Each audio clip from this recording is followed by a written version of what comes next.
Hello friends, आज की कहानी है घमंड का सिर नीचा। कुछ ही दिनों पहले की एक घटना है। राजापुर नामक नगर में एक छोटा सा परिवार रहता था। परिवार में बस 3 ही सदस्य थे, पति, पत्नी और एक लड़का। लड़के की उम्र करीब 10 वर्ष थी। वह रोज स्कूल जाता, लगन से पढ़ता और कक्षा में अव्वल भी आता था। वह बहुत हंसमुख था, हर किसी से हंसकर मीठे शब्दों में बात करता था। इसी कारण उसके अनेकों मित्र थे। वह अपने मित्रों से लड़ता, झगड़ता और फिर उन्हीं के साथ खेल में मग्न हो जाता। उसका नाम था अनिल। एक दिन उसके चाचा ने विदेश से उसके लिए कुछ कपड़े भेजे। कपड़े इतने सुंदर थे कि हर किसी का मन उन्हें देख ललचा जाए। उन कपड़ों को पाने की लालसा किसी के भी मन में पैदा हो सकती थी, और जिसे वे कपड़े ही प्राप्त हों तो उनके तो पांव ही धरती पर नहीं पड़ेंगे। अनिल के साथ भी यही हुआ।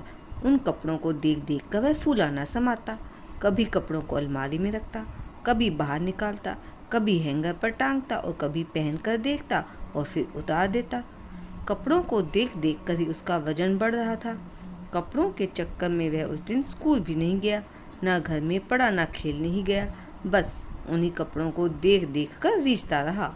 आईने के सामने खड़े होकर वह कभी यह कहता, वाह कितनी सुंदर ड्रेस है, और कभी यह कहता, अरे वाह रे अनिल, इस ड्रेस ने तो तुझ पर 4 चांद लगा दिए। माँ उसकी यह बातें सुनकर मुस्कुरा कर रह जाती। अगले दिन वह गर्व से ड्रेस पहनकर स्कूल गया। वहाँ पर उसे देखते ही उसके मित्रों ने उसे चारों ओर से घेर लिया। कुछ उसके कपड़ों को हसरत से छू छू कर देख रहे थे। उनका छूना ही अनिल को नागवार गुजरा। वह उन पर चिल्ला पड़ा, तुम लोगों को इतनी भी तमीज़ नहीं है कि किसके साथ कैसे पेश आया जाता है। कर दिए ना सारे कपड़े खराब, हटो पीछे, कहकर गुस्से से पांव पटकता घर वापस आ गया। उसके मित्र उसके इस व्यवहार पर आश्चर्यचकित रह गए। उन्हें अनिल पर गुस्सा भी आ रहा था, मगर दोस्ती के नाते वे उसकी बात को टाल गए, और इसके बाद तो हद ही हो गई। अनिल ने अपने दोस्तों से मिलना जुलना भी बंद कर दिया। धीरे धीरे उसके स्वभाव में परिवर्तन आने लगा।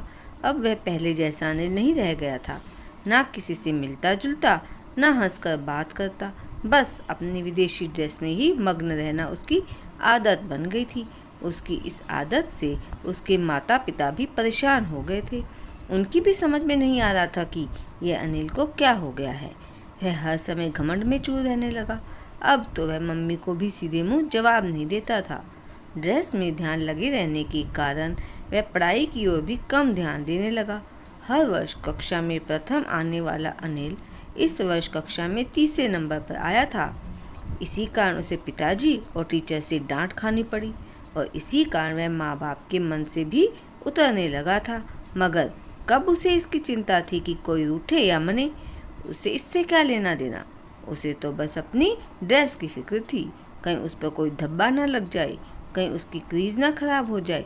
इसी तरह उसकी जिंदगी बसर हो रही थी। एक दिन वह सुबह सवेरे स्कूल जा रहा था। स्कूल सड़क के दूसरी ओर था। उसने अपनी वही सुंदर विदेशी ड्रेस पहन रखी थी। उस दिन वह कुछ लेट भी हो गया था, अतः वह जल्द से जल्द स्कूल पहुंचना चाहता था। सड़क पर वाहनों का आना जाना जारी था। वह सड़क के इस ओर खड़ा था और स्कूल दूसरी ओर था। अनिल ने दाएं बाएं देखा।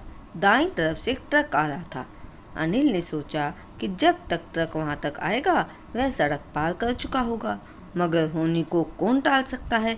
वह अभी यह सोच ही रहा था कि उसके पीछे खड़े एक स्कूटर को स्कूटर मालिक स्टार्ट करने लगा। उसकी पीठ स्कूटर के पिछले हिस्से की ओर थी। जैसे ही स्कूटर मालिक ने स्कूटर स्टार्ट कर खड़े खड़े ही उसे रेस दी, स्कूटर के साइलेंसर से ढेर सारा धुआं निकलकर अनिल के कपड़ों पर जमने लगा। अनिल ने जब यह सब कुछ देखा तो वह आग बबूला हो गया, मगर उस समय वह चुप ही रहा। झुंझलाकर वह सड़क पार करने लगा। सड़क पार करते समय उसका सारा ध्यान अपने कपड़ों पर था। वह अपने कपड़ों को बार बार झाड़ रहा था। दाईं ओर से आने वाला ट्रक तेजी से उसकी ओर बढ़ रहा था। ट्रक ड्राइवर ने जब सड़क के बीचों बीच एक बच्चे को देखा तो उसने फौरन ट्रक के ब्रेक मार दिए, मगर ट्रक पूरी रफ्तार पर था, अतः रुकते रुकते भी तेजी से अनिल से टकरा गया। नहीं, अनिल के मुंह से निकला। वह सोते से उठ बैठा। माँ और पिताजी फुर्ती से उसके पास आए। माँ ने उसे पानी पिलाया। क्या हुआ बेटे? पिताजी ने पूछा। घमंड टूट गया पिताजी, या मेरे अंदर का घमंड ट्रक के नीचे कुचल गया माँ, कहकर अनिल फूट फूट कर रोने लगा। फिर पिताजी के पूछने पर उसने सारी बात विस्तार पूर्वक माँ और पिताजी को बता दी और इस प्रकार अनिल का घमंड खत्म हो गया। मर गया वह ट्रक के नीचे कुचलकर और पहले वाले अनिल का पुनर्जन्म हुआ। वह समझ चुका था कि घमंड का अंत इसी प्रकार ट्रक के नीचे कुचलकर होता है। हमें भी घमंड का त्याग किसी भयानक अंत से पहले कर देना चाहिए।